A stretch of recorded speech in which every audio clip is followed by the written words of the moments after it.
Tonight we're going to look at 2337, the Engine Nerds 2022 robot.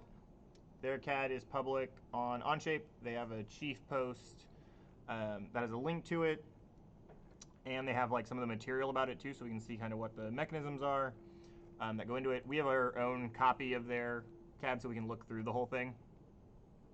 Before we dive into the CAD, let's make sure we understand kind of what the robot does here. So we have some simple mechanisms. So there's basically about 5 mechanisms. They have move, which is their chassis. We can see that it's rather small. It's 24 by 24, so it's a little bit smaller than our 2022 robot. We were like 25 by 27, about there. So they are a little bit smaller than us. Their intake is definitely a different version of than how we did it, so we'll look through that. Their storage, or what we call ball path, is very different than what we did. Their launcher is pretty similar. There's some differences because it's kind of like how they're taking the ball from their storage system to their launcher. And their hanger is also quite a bit different. Their hanger is going to be similar to how 3310 climbed, 125, and I think 3005 at Championship all had similar mid-rung straight to traversal climb. So we'll be able to look through this and how that one worked as well. So let's... Alan, you're not streaming. Oh, well, that doesn't work. Man. They were saying it in Discord. Okay, my bad. Let me figure out what's happening here and make this work. I was recording it, I just wasn't streaming it. That one. Okay, we didn't actually miss anything. It was just a picture of the robot, but it would make more sense for you guys to see it, so we can do that. But yeah, so this is the... Oh, but not in meeting chat. That makes sense. Yeah, if anything comes up, put it in meeting chat, because that's what I can see as chat in the meeting chat channel. Okay, so yeah, back to where we were. So basically we just went through this presentation: move, obtain, store, score, and hang. And then Aton in programming is their 6th mechanism, which makes sense. It's very similar to us, where we try to divide the robot into basically 5 mechanical mechanisms, and then controls, software, electrical, all of that. Okay, so now that we are streaming, we can actually watch the match and see how the robot works. I think that all works. Okay. So this is sped up, so we don't have to spend too much time on it, so that I don't actually move this fast. But 237 is down here in the upper left. And so you can definitely tell the robot's built a little bit different. They're a little bit smaller. Like I said, they're only 24 by 24, but then they end up being a little bit taller than we were. A lot of that ends up actually being their climbs and cameras and stuff up there. Most of their actual ball scoring mechanisms are all pretty low.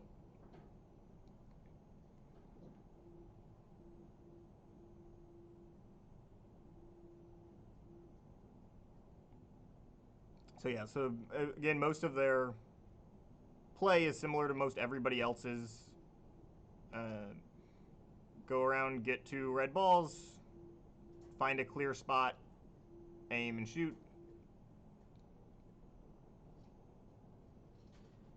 And then in a second, they're going to come back and climb, which is what I want to get to before we stop watching their robot.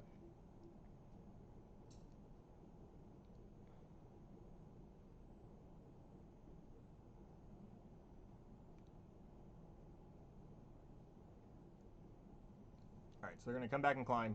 And so similar to 3310 and things, they have this elevator that grabs the mid bar and is able to pull it all the way down to their bumper. So you're going to see it get pulled really far up. Then they have these extendable hooks out the back. And there's little bars here that are kind of making on the high bar to make sure that they don't fall forward too far, so these hooks can actually grab on. And then once they're up here and latched onto the traversal bar, they lower the elevator just a little bit, and then they swing down, very similar to how 3310, who's the team that we saw the most this year, do it, when we saw them at state champs. Okay, so from there, we can actually start looking at their CAD. For anybody who wants to open the CAD or follow along and look, it's in other teams' robots, where we keep our copies of other teams' robots that we've looked through, in the team folder. So you can go ahead and look through. We can see that they go ahead and do part numbering and not direct names. But the part numbers are pretty simple. So 100 is their entire drive base, 200 is the climber, 500 is the storage or ball path system. So you can figure out pretty quickly what everything is. Intake is 400. 600 seems to be the belly pan and all the controls things. And 300 is their launcher. So that works well enough if you know the codes. We end up just putting the names there so it's easier to just read through, since they're all going to be the same anyway. Okay, so like normal, we're going to start at the bottom. One of the reasons why I wanted to look at their robot compared to some others is that they do a lot of things similar to us and some things very different. So there's some compare and contrast that we can do. So their drivetrain this year was the MK4 eyes from Swerve Drive Specialties, just like we did in 2022. They ran them the more conventional mounting than we did, where we had our 2x1 on top. They were underneath. So this is likely how we're going to be running it next year. They were also Falcon Drive, similar to what we did. And so nothing really crazy in their drivetrain. The same sort of tubes that we'll run the Rev Max tube this year, since it already has the holes and everything drilled for us. And a pretty conventional Swerve drivetrain without too much complications. Their belly pan is a little bit different. So they, again, similar to what we saw Citrus a couple weeks ago, they run an aluminum triangle diamond plate, diamond cut style belly pan. Ours will normally end up being plywood just because it's easier for us to do on the laser and produce quickly. It ends up being lighter and just takes less time to make. It's easy if we need to modify things, we can drill holes into it really quickly, add zip tie mounts, whatever we need to do to it. The plywood works well, but this is just another option that if the team wants to do, it definitely can work well for quite a few teams to do. One of the big differences for them, though, is they actually have their bumpers mount from underneath. So instead of having something like on us where we have the little latches on the side between our rail and the bumper, or for a lot of teams who would have an L bracket from the bumper down to like their 2x1 here, their bumpers mount with these blue blocks underneath their robot. So I haven't looked at this too much, but basically my guess is you're going to have wood screws going in through these countersink holes here to screw into the bumpers themselves. And then you have bolts coming up from this block into the robot to actually secure them.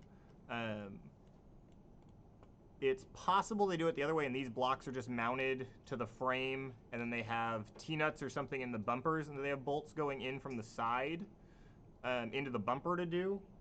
That's possible. My guess is it's the other way, just so they can keep all the heights the same and it's easier to align stuff. But that's something that they'd have to do. I imagine both could work, but it's probable that these screws stay in the whole time and then bolts come up from the bottom, but I don't know that for sure. What that does mean is to change your bumpers, you do have to like lift the robot basically out of the bumpers. So you have to unscrew them, pick the robot up, put the other bumpers either on the cart or wherever you're going to do it, set the robot in them, and then bolt them in from the bottom. The potential problem with that is if for some reason they do fall out, if you go to climb, you could climb right out of your bumpers, which would be a potential issue. Where as long as ours have a physical interface to where they can't fall off our robot, they'd have to come up and over and off, which would be much more difficult. So depending on the robot design, there's a possibility that under makes more sense, and we might do that sometime. But there are some trade-offs into how easy it is to swap them. But you don't have to get them to pass over everything, and you kind of have less of the issues that we had when like the bumpers get a little tight and they're rubbing on bolts and stuff, and it gets kind of annoying. The under ones may have less of that, but you may run the risk of literally having them not attached to your robot at the end of a match, which would be bad. You get disabled as soon as your bumpers aren't attached to your robot anymore.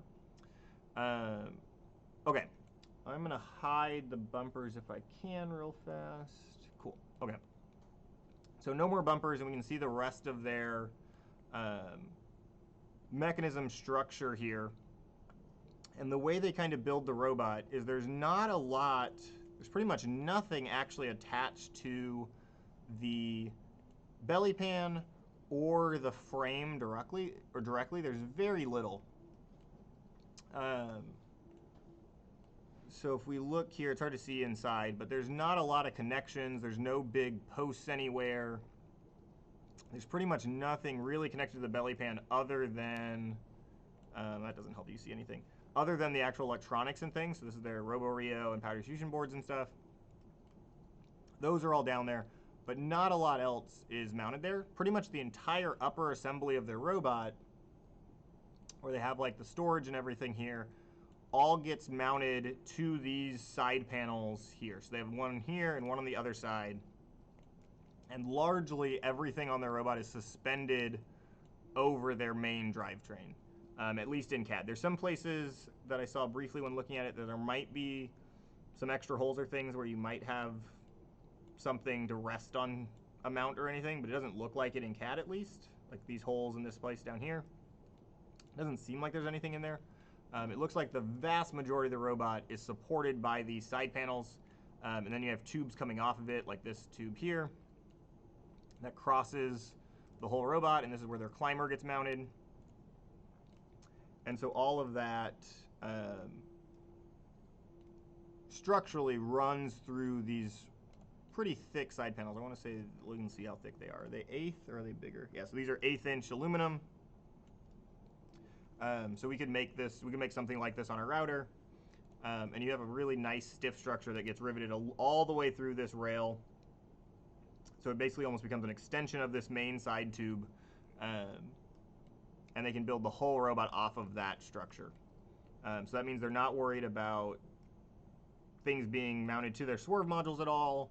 They have a lot of room to run all their wires and keep everything really clean down here and kind of separate, because everything that needs to get iterated is just all up here. So if they really wanted to, or needed to, they could like swap the entire upper assembly of their robot just by drilling out all these rivets, taking the whole upper off, and you can put a whole new one on and still have your full drive base, still basically running other than redoing some of the wiring.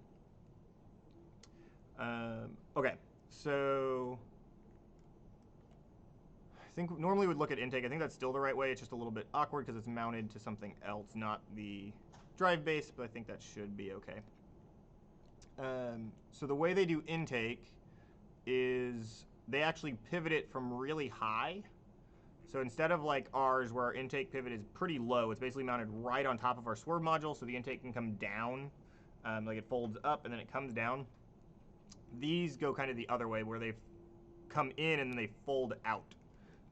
So it pivots way up here, and it's stored with this bottom intake roller pretty much right on top of the swerve modules when they store it fully inside. So you have this different arc that you're making, and your whole intake's up here.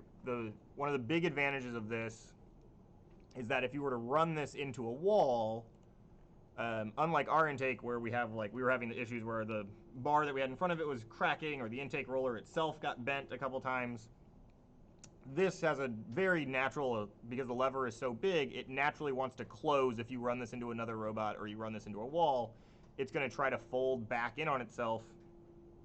Since the pivot is so high and you're pushing so low on it, you're going to close these gas springs pretty easily. And that's actually one of the other things. This doesn't have a pneumatic actuation. So instead of having a pneumatic cylinder here where you can control the in and out by adjusting which way the air is going into the cylinder, these are gas springs. So these are like the struts or gas springs on the back of like a tailgate in an SUV or a van. So when you open it, it assists and helps go up. These do the same thing. So these are always pushing out with a constant amount of force. So this is stored in at the beginning of the match somehow. I don't entirely know how that works. Normally we can kind of figure it out. What a lot of teams do, and what we even did in 2021, we did something kind of similar, is you have something where it rolls off. So it's very possible that they shove their whole intake in and they close it, and it somehow gets attached to something in here. Maybe this is what this block is for, possibly. I don't see anything else for it attached to, but sometimes there ends up being like a string sometimes, or just the way the rubber is able to grab on to like the top of the module or to these blocks. And then once they run the intake, it almost just drives itself off of whatever it's attached to and opens up with the spring, and it stays out the rest of the match. A always deployed intake, or an intake that you can't retract, has some disadvantages, especially in a year where there was fouls like there were in 2022, where if you touched another robot inside their frame perimeter, it was a penalty on you if you initiated that contact. So that was definitely a little risky, as it makes it harder to potentially drive against defense if they are going to be able to, if you run into them and initiate fouls. So there's some risk involved in having an always deployed intake, but you do get the simplicity of not having to deal with pneumatics, not having to worry about your pneumatic cylinders bending or anything, and just having the gas springs up here. It's a little bit lighter and easier to build out.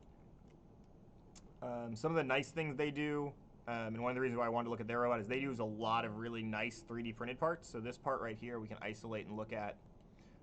This is where they're able to mount the gas spring to the arm itself. And so this is a fully 3D printed part. And they're able to use that to put a bolt through there and kind of adjust how it's mounted, or possibly even have it slide on that mount a little bit. And then this gets bolted in or riveted into the tube, probably bolted across is my guess. But yeah, so you can do large parts like that, and if they're made out of often something like on a Mark Forge or using carbon fiber nylon, you can make a pretty strong part this way. Some teams might make this in some sort of hybrid fashion where some part of it is like laser cut and then the rest of it is 3D printed. You might be able to do that, but even just doing it all as 3D printed, and if you make it with a strong infill and a strong material, things like this can last pretty well in the season. Okay, so yeah, we talked about the pivot, gas springs. Down here on the actual intake itself, they used vectored intake wheels, which are just also Mecanum wheels, but they allow the robot to get that like angular vector on the ball. So if the ball gets slid in by these wheels, they're not just bringing it in, they're also pushing it in at like a 45-degree angle towards the center. So that's why you have these, you have left and right hand versions of these that are going to push differently if they're rotating in the same direction, so that they can slide the ball towards this main roller, or towards these main flex wheels right here that are all grippy. These are all like those soft rubber, so they flex around the ball and things. They have 4-hole intake shafts to get the ball up and over the bumpers and into ball storage, which we'll talk about in just a second, which is definitely pretty unique for this team. But they have them going up on multiple shafts, so if the ball ends up not getting over quick enough, they can still slide the ball over and in. So if you end up bringing 2 balls up at the same time or something like that, you probably have one of them still touching one of these vector intake wheels, and it'll eventually slide over when the other ball gets pushed through. Some really cool things they did. So this is the main 2x1 that's coming down. This is probably just an aluminum 2x1. And then they have some 3D printed inserts that go into the tube. So something like this we can isolate. So this gets 3D printed, gets bolted into the tube, and then they have more places to bolt through these panels and act as a standoff down here. They can probably, yeah, so there's some gaps in here. It's very likely they could rivet into this if they have enough gap. I don't know if they do. They might not have enough room there. They might just bolt and then bolt down here. So I'm not entirely sure if they actually rivet those holes or not, but that's something we could look at. And then lower, they have some more 3D printed parts. So we can see here, when you isolate this, this is also 3D printed. So this saves some weight, so they don't have any of that middle printed in here. Saves some filament too, probably, while giving a lot of structure to these 2 aluminum plates on the outside. It has the bearing pocket kind of made it into this piece already, so they can hold the bearings for their shafts. And they just follow that contour that they use to be able to pick up the balls from the side, so they can kind of run under the side here. So if they sideswipe a ball, it's probably pretty easy to intake. There's nothing blocking it from actually touching these rollers and getting sucked all the way in. It's a relatively simple power path that happens inside between these plates. Let me hide this plate real fast. So they have a belt from the Falcon to a pulley on, what is this? This is the third shaft. Yeah, so on this third shaft is the main powered shaft. And then from there, they have belts going back to these two independent shafts back here. And then belts going forward somewhere, probably over here on the inside. Let's see how that works. I'm gonna find it somewhere in here. There we go. So there's a belt going forward from the other side of the shaft to this front one. And then on the front, they have belts here and here powering this next first roller as well. To actually support these back shafts, they had to add these plates in the middle. So there's these 4 plates that have bearings on them too, so that when the shafts are spinning, they're not spinning or moving these plates at all. They have bearings everywhere. And then they mount these back shafts into bearings back here. So you can kind of see that this shaft is turned down, so it was a hex shaft, and it gets turned down so that it can fit inside the bearing, inside a round bearing, so it can't go anywhere, it can't slide in and out at all. But it can still power all of these little wheels to get the ball exactly where they need to go in the intake. Okay, so yeah, so they use all the hex shafts and rollers and everything like that. This is normally not how we design most of our intakes. We normally do something closer to this, where we have one big long roller, mostly just for ease of maintenance, where you're not having to slide all of these spacers and wheels everywhere, or have to pull the shafts out of these multiple bearings that they have. This is definitely another way to do it, and a lot of teams are very successful with it. Part of the reason why they didn't just mount this back roller on this main plate is, you can imagine, as this folds in, if they had this roller here all the way to the side, it would probably hit this bar back here, or it hit part of their ball storage in this plate. So when it folds completely in, this is able to go inside and kind of be where they store the balls normally. So they need it to be a little bit more narrow. So that's why they were able to add those plates to get there. Okay, so that's most of their intake. Ball storage is the next thing to look at, and it's definitely one of the weirder ones. I think it's 5. There we go. Okay, so we're actually going to look at the graphic real fast so we can see how they explain it and kind of what it does. So it is able to differentiate red and blue cargo. It rotates to index the cargo, and it has the ability to expel cargo in multiple directions based on alliance color. So that's what it says it's all able to do. So if we look at it, we can kind of start seeing what is happening here. So I'm going to hide the intake real fast so we can see this a little bit better. Okay. So we have these big circular plates right here, these big pieces of Lexan that were cut on a CNC router or a laser cutter or something like that. Probably a CNC router for most teams. And these big circles. So it basically has what amounts to what's often called a spindexer in like 2020, where we spun multiple balls around so you could index them into the launcher, but they did it horizontally. So they were able to, instead of having to store the balls like flat or in a line, they were able to store the balls in this big circle. And so after the intake basically pushes it in and gets it under this Omni wheel here, so they shove it in, and then the ball's riding on these 2 rails. Then as the Omni wheel spins, it spins it either up to the left or the right and into their actual launcher. So their launcher's up here, you have the 2 gray wheels, and so it feeds it by rotating it up this way into these Omni wheels and then out through the launcher wheels up here. So when you're storing 2 balls, you could bring the first one in, and if it's the wrong color, you could bring it up, store the second one, spin out the other way, and pull the ball back out your intake if you wanted to, or spin the ball out the launcher if you wanted to. So that's what they mean by being able to expel cargo in multiple directions based on alliance color. So there's a color sensor somewhere in here. I'm not sure if it's in CAD anywhere. A lot of times little things like that don't end up in the CAD every time. Let's see, I don't see one at the moment. It's probably mounted somewhere along this path, maybe like right under here or something. So it's looking up at the ball maybe. Could also be like on this plate. Yeah, I don't see it anywhere, but it might just not have gotten into the CAD that they released. But somewhere in there, it's able to detect the color of the ball, and then either send it out the launcher or send it back out the intake, depending on what part of the ball intaking process, if it's the first or second ball or whatever it's doing. Again, they use a lot of really unique 3D printed parts. As far as I can tell, all of these look 3D printed, so they have some really cool parts here where we can isolate this. So this is printed, and so it holds the bearing for this main Omni wheel part of their storage system, and then mounts these 4 like web branches that mount like the front of the cage that holds the ball in. So when the ball's coming up, it can't just like shoot out towards the intake when it's up here.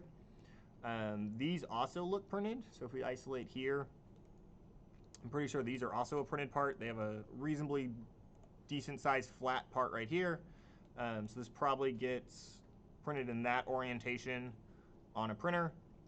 And it's pretty big. It's some distance. How big is this? This looks, if the whole robot's 24, this is somewhere around 10 or 12 inches. A point over there. So yeah, so that's 10 inches across that point. So that doesn't need too big of a printer, but definitely not something we can print on the Prusa Minis. But there are a few different, any printer that has a bigger than a 10, 12 inch bed could print something like this. They print it in with like a nut pocket here, so they're able to put a probably a number 10 nut. I'm guessing this is 3/8 or something along there. Yeah, so 3/4. That might be a little tight for 3/8. That might be a number 8. That might be 11/32. But something along those lines for a nut to be able to fit through there. Yeah, 177. Yeah, that's probably for a number 8. And so yeah, so they can design in features like that to make mounting and assembling and everything a little bit easier. Because you didn't have to do that. You could have just left this side be the bolt side and put the nut on the back side of the Lexan, and that would have worked too. This way you just get it to hold it in and you don't have to have a wrench if you need to take it on and off. This place has multiple standoffs that are crossing here to give this whole structure some rigidity. There's probably a few more standoffs maybe than what's actually here. A lot of times in CAD you don't have like some of these lower ones. There's probably some standoffs across the middle at some point so this doesn't like open up anywhere. But maybe not. Maybe they're able to do it all just with the plastic rigidity itself. We have to look at the real robot to see. Okay, so yeah, so this main indexer wheel is really simple. It's just a Falcon pulley, and hex shaft with an Omni wheel on it. So nothing complicated at all there. I think this is one of the 3-inch Omnis. And so again, the ball is able to move up and down those rails and into the launcher mechanism. They need to use an Omni here because if you just used a regular wheel, it's a lot harder to get it actually under and centered under this because the wheel doesn't want it to like slide across it. Or with the Omni, the intake can push it in, and these rollers don't stop it from going all the way against this backstop. If we used a regular wheel, it's very possible it would just like ride on like a corner of that wheel and not get all the way under. But the Omni rollers let you push it all the way under, get the back of the ball up against this side panel, and so you can feed it up to the launcher in a very consistent manner every time. Similarly, that's why they use Omnis up here on the feeding mechanism. So this back shaft with these 4 Omnis on it is powered. Most likely, yeah, so that's probably powered off of this roller or this motor right here. So this isn't in CAD at the moment, so there's just a motor with no pulley or anything on it, but there's probably a pulley that goes on here and a pulley that goes on this shaft. And so this motor is what actually drives the balls into the launcher. So this is their feeder motor. If they're spinning this down, so if they spin it in reverse, instead of having these go up, like they're going to put the ball into the launcher, if they spin it down, the balls could come over and carry all the way through this circle and spin over the top and come back down the other side if they needed to. So if they needed to sort the balls in some way, do anything like that, they can run this down and still have the ball stay in this circle instead of getting drawn out of it. But when they are ready to shoot, they'll spin this up. These wheels will grab the ball and bring it up towards these wheels.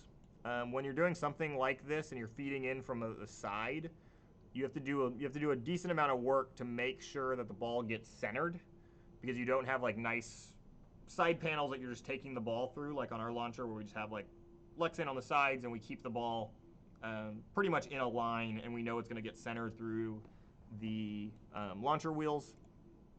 So because of that, and it's going to kind of be different coming through which side it's coming through. If you launch from, or if you feed from the left or from the right, it's going to be a little bit different. They have these big rollers up here. And these got a little bit weird in CAD because we have these like brackets sticking through them. My guess is one of these either doesn't exist or gets cut off a little bit somewhere before the roller. These two things don't actually exist in the same spot. This is just a oddity of the CAD model. But these rollers here center the ball. So as the ball's coming up, it can't go any further to the right or left than these rollers, and they're able to spin. So as it's feeding, it's able to get completely centered between these rollers, which centers it between the actual launcher wheels, and it lets it exit the robot hopefully straight. And I imagine with a lot of tuning on like the distance that these are apart, they were able to get it to where they're getting a nice consistent shot into the goal. And so these are all mounted, these are just supported off the launcher shafts. So you have the launcher shafts here that are rotating at high speed to actually launch the ball. These are on bearings so that they don't see any of that rotation on this little 3D printed part here. And then these are on bearings as well. This actual like roller is just passively on bearings so that it's not rubbing on the ball's not having to slide against it.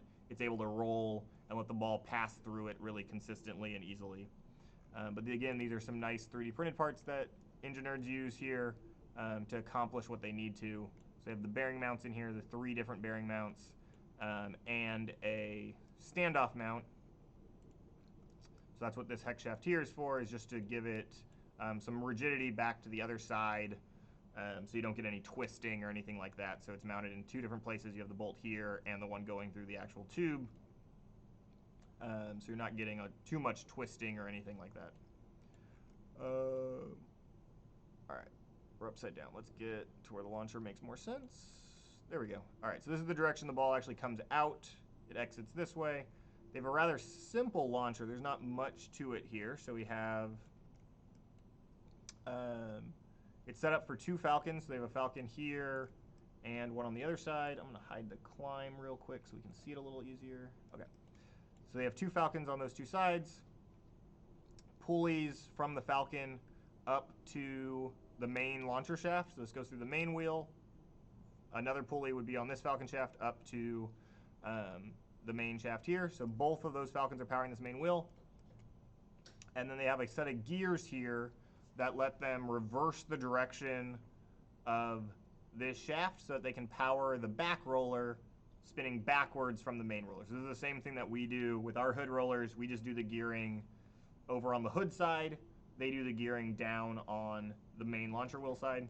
And they chose to use the same size wheels for both sides of the launcher and spin them at the same speed. So all of this is 1-to-1, right? This gear and this gear are the same size.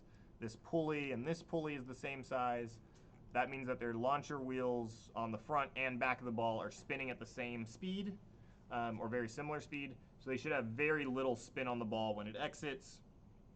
Since both sides of the ball are being pushed out at the same velocity, you shouldn't have any spin. Where we have a little bit of spin, our back rollers are spinning a little bit slower than our front roller, so we put a little bit of back spin on it. Their design doesn't have, at least in CAD, pretty much any backspin by any theoretical backspin. If they're both spinning exactly the same and they both grip the ball the same, they would spin out at the same velocity. That's probably not exactly true in real life. There's probably some small amount just from how long each of these are in contact with the ball and things. You might rotate one side a little bit faster than the other. But the theoretical spin is 0 there, which worked out pretty well in this game where you didn't want a lot of spin because that causes balls to bounce out of the goal in a weird way or like spin out of the goal. So we tried to reduce backspin pretty much, or a good amount of it as well. Okay, kind of the way they did their launcher plates, these are mounted up. Oh, this also might just be a problem with, or not a problem, but just the way the CAD ended up forming. Some of these gaps don't look exactly right, so some things maybe been shifted a little bit in CAD. But a lot of it's just done with standoffs, so they have standoffs mounting across this plate to the tubes out here that help mount the climb and part of the intake and things. So they just have support there, and then we bring back in the climber. We can see the actual launcher plates are mounted to the side posts of their climber. So they do a lot of integration into their mechanisms.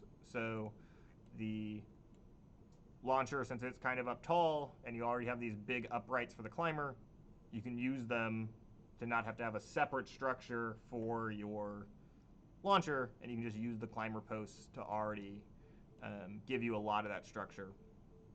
Then they didn't need too much rigidity at the back, and they were able to just use these standoffs from the other parts of their climber and their intake mount posts up here. So this is where their intake mounts, also part of their climber mechanism, the part that kind of hits the mid-bar and supports the hooks up here as well, or part of the hooks where the bar is. So all of this is pretty tightly integrated into their robot. Okay, let's look at climb so we can be almost done here. So their climb is an elevator and extending hooks. So the elevator is here on the back, or I guess well, we'll call the back. The intake is normally the front for us, so we'll call this the back. And so they had to have a elevator with a good amount of extension up so it can grab the midbar, and then it has to pull the midbar pretty much all the way down to very close to the floor, right? So this is able to drive it all the way down to where the midbar is going to be right above these two side plates and in these hooks, and that gives them enough height to be able to fit inside of your extension limit. So how far out they're able to extend these hooks, get the robot high enough up to where their bumpers are almost touching the midbar, so they're able to reach out inside all of the extension limits and still grab the traversal bar without having to grab the midbar. Or sorry, without having to grab the high bar. Okay, so looking at this, they had a pretty, a relatively easy elevator setup. So they didn't have to power it up, since they were never lifting. They were never using the upward motion of the elevator, like carry any of their weight. They weren't worried about using the upward motion to like score game pieces over and over in the match. They just needed to be able to climb. They really use a system very similar to what most of the telescoping arms and things of this past year used, where they have the mechanisms are sprung out. So these constant force springs up here, so this one here and this one here, are driving the elevator up. So if there's no rope or nothing attached to it, this whole thing always wants to extend to its full max height. So this would extend all the way up to here. This red one would extend all the way up as well, and would always want to be at its max height. But they have a string that's attached somewhere in here. I don't exactly know where the string attaches, but it's attached somewhere to the carriage, which is this inside part of the elevator, right? The last stage of the elevator is the carriage. And that string goes down through this hole, down through this hole, and through this final hole that they use to, probably a 3D printed part. I don't know what that is. Let's see what that is. You can kind of see it here. Let's hide the drivetrain, actually. That hid part of it. Oh, we need to hide 6 to hide the rest of it. Okay. And we can hide the bumpers again. All right, so it comes down through this hole here and wraps around this spool where they can coil up all of the cable. So to be able to extend it, they spin the winch out and release cable, and the springs extend up their elevator. And then when they're actually ready to climb, they just spin the spool down, wind up all the rope onto here, and get their robot on the mid bar, pulled all the way down as far as the elevator can go. Oh, and that's also probably, so these holes here are very likely, let's see how that works. So yeah, so as this comes down, this bar is going to end up below these two holes. And so this is probably so when they're just transporting their robot, they don't have to rely just on the motor power. They can stick like a screwdriver or a pin of some sort through these two holes and stop this elevator from wanting to extend all the way up. So once this is fully down, you can stick anything through those two holes and it's not going to be able to pass through that. And so they have a little built-in latch that they can use when not in a match to hold the elevator down to make it a little bit more convenient for them.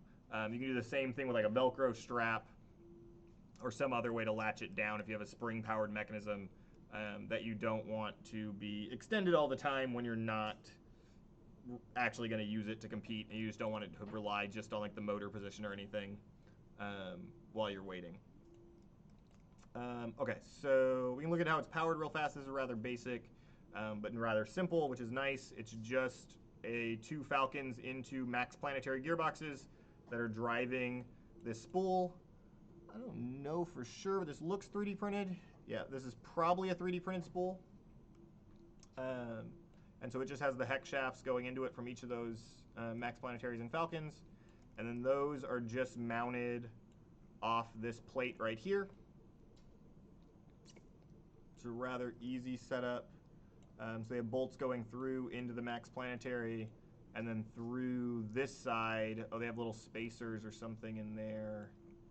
Actually, we can see what that is. So what does that look like? So if I hide this tube, we can see what's going on inside this tube. Oh, yep. So because they couldn't get to the bolt holes exactly through the extrusion, they put spacers on the inside of that tube so that they could bolt all the way through it without crushing that tube, which is really important. You don't want to like bolt through a hollow tube because it's very likely that you'll expand the walls a little bit and you'll make the tube less than the 2 inches that it's supposed to be. And you'll also lose your bolt tightness as that gets expanded or that distance gets smaller. Your bolts won't stay tight, they'll start loosening. That's not something you want to do. So anytime you can add these spacers on the inside, that definitely helps. I'm not entirely sure how they got them in there. Let's see what this looks like. If we isolate this, oh, there we go. So this side, the side on this side is just full, it's full size for that spacer. So they just put it in through this side and then bolt all the way through into the max planetary. So you're really clamping on this wall of the tube, and you're not clamping on this wall at all for any structural support, which is totally fine. You'll have a bolt, a really long bolt running all the way into the max planetary through the side, and you get that mounted nicely. They have the spacer kind of built in here. Oh, and it's behind that plate, so that works even better. So they put this spacer behind this plate, so then that spacer can't come out at all. So it's secured into this tube. You have a nice place to always bolt your max planetary for your winch. And this all stays on the robot. Even if you unbolt it, this is going to stay here and can't fall out unless you take this plate out first.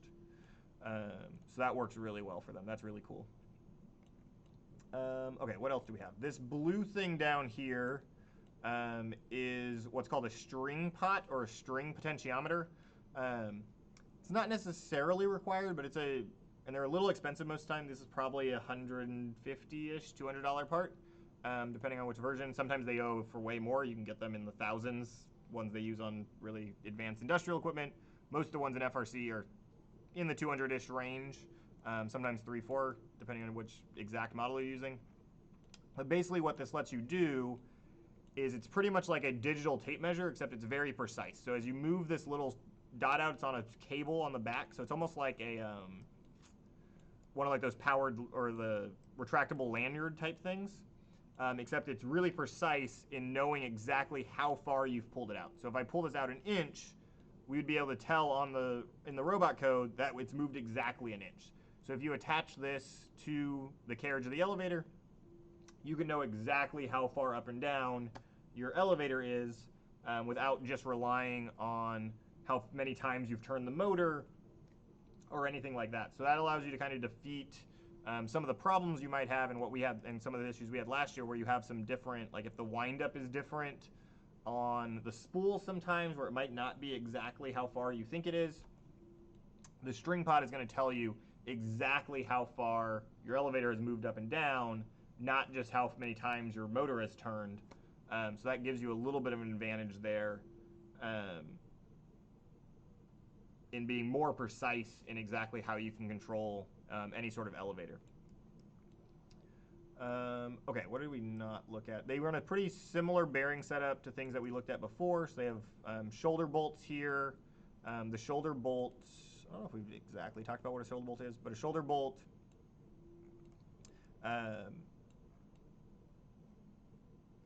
yeah, it's some form of shoulder bolt. So yeah, so they have the shoulder that's able to screw into, but I don't actually know if they're using it quite as a shoulder bolt. It seems like the shaft's going all the way through. We'll look at that later. There's other probably better examples of a shoulder bolt. But they just have the bearings that ride on this edge of the tube, very similar to most elevators. We have a bearing riding on the edge of a 2x1. They're internal bearings. This is kind of how a lot of teams do different, or this is where you see a lot of teams do them differently. If I hide this tube, we can probably see it. Yeah, so they have these two shafts here with larger bearings on them. These are 0.75 diameter bearings. So that means their side bearings are really small. These are only half-inch bearings. And then somewhere in here, we can see how those are mounted. Let's see. So if I hide this plate, yep, there we go. So they actually machined little notches into the sides of the tube. So if we isolate the tube itself, you can see that these notches got machined into the tube, and those hold the dowel pins, which are acting like axles for those bearings. So these are just straight steel pins. You can buy these from the same place we buy like nuts and bolts from, someplace like MasterCar. And this lets it support those bearings right here. And then once they put that gusset over the top of them, those pins can't go anywhere. And when they put the gusset on this side of it here, it does the same thing. So this gusset also holds in those pins from coming forward. And this side gusset stops those pins from going side to side. And they're able to capture both those shafts. And they have a spacer here that doesn't let the bearings move either. So they're able to ride on this 2x1 that I have hidden. Let me put it back. All right. So that's what rides up and down. And they repeat that in most of the places. So yeah, so you can see one more up here in the carriage one. And then another one here in the carriage. So yeah, so they repeat that pretty much everywhere that they need that bearing setup. Then up here in the stationary rails where these bearings don't move up or down, they're just here to ride on the first stage of the elevator. And they go up and down there. Okay. So that works for their climber. Yeah, hook is pretty simple. Just some sheet metal parts on the other side of the 2x1. They have some 1x1 here to add support, and they bolt through to some standoffs that go across to make sure that the hooks can't like start separating or bending in some direction that you don't want them to. And these just grab onto the bar. And then they also have these telescoping hooks that grab onto the traversal bar. So I don't entirely know what's happening here. Like some of the CAD definitely looks a little weird, but this looks like they're using a ratcheting wrench. So this is some sort of ratcheting wrench feature that they did something to. They cut and then mounted, or somehow mounted something else to, maybe welded something here. We might be able to see it. I think there's a video out, like a behind the designs video, which I have not watched. We're doing all of this just going through their CAD. And so these are probably there to start latch over the bar somehow after this gets extended. But these are probably just sprung out. We can see if we can find the spring somewhere. That's normally how a mechanism like this would work. You would have it slide up and out to do extending, and it's held in somehow normally, possibly by like the elevator or some other mechanism. I don't actually see it in the CAD anywhere. Let's see.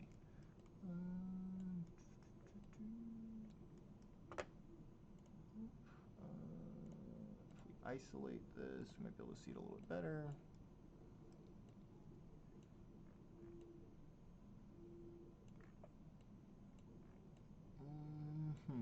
No. Yeah, so these are just how it's actually clamped here. So you have the mounting clamp across here, so you have it stuck to the side of this. This gets mounted to those side panels down here through some standoffs. And there's a full mounting plate over on this side as well that gets riveted all the way into the side panel of the rest of the climber. And somewhere in here there's a way for it to extend. Let's see if we hide this inner piece. Can we see any of the extension bits? Nope, not really. So you can see kind of how it mounts though. So you have this blue piece that's probably printed. It might be made of something. It might just be an aluminum block.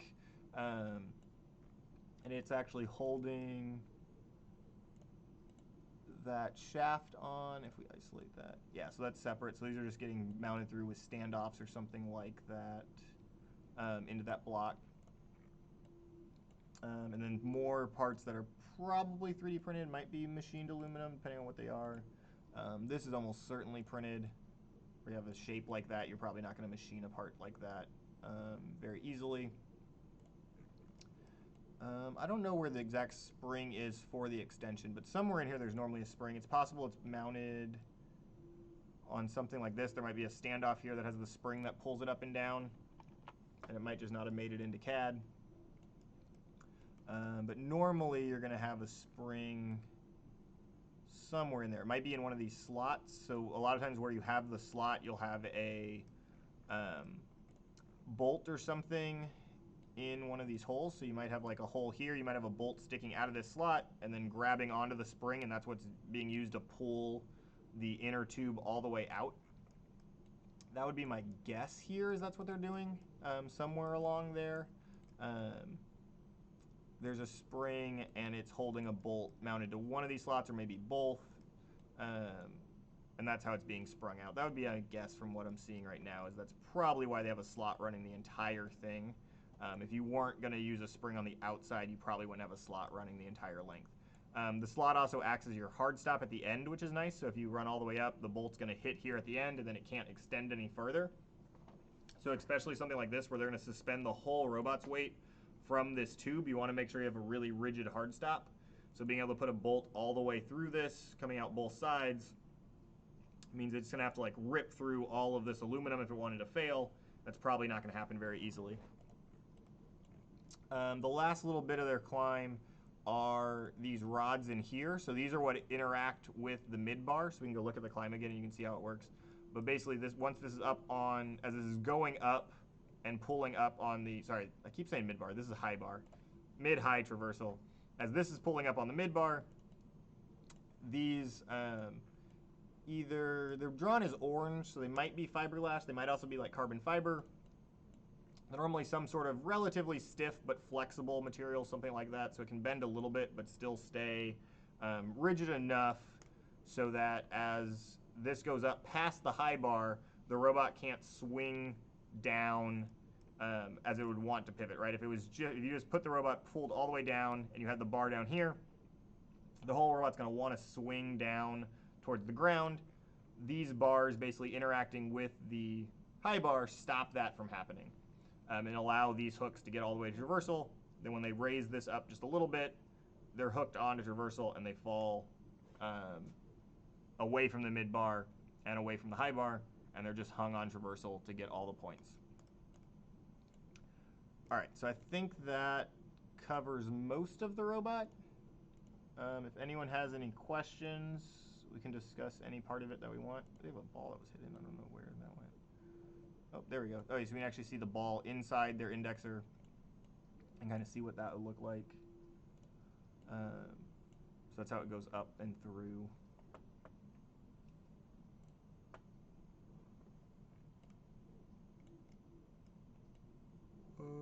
Okay. Okay, I think that covers most everything on this. So one of the things they did that I forgot to cover back on their drivetrain. So one of the things they were worried about, I knew this because I've talked to them about this one feature, is they left their belly pan pretty far away from their swerve modules with the intention that if they ever needed to swap a module, they'd be able to unbolt it, slide it out into that empty space, and then drop it out the bottom. So they can pull the entire module, motors, wheels, everything, they can pull it out into this space and just pull it straight out towards us from this view and drop it down and out of the robot. So if they needed to swap it, they could. And that was kind of the trade-off they made, was by kind of having all of this empty space here. They allowed themselves to do that, but they gave up potentially some usable space for electronics or whatever else they needed to mount there. They no longer have that space, but that might be a worthy trade-off, just depending on what we're doing with our robot in the future. Okay.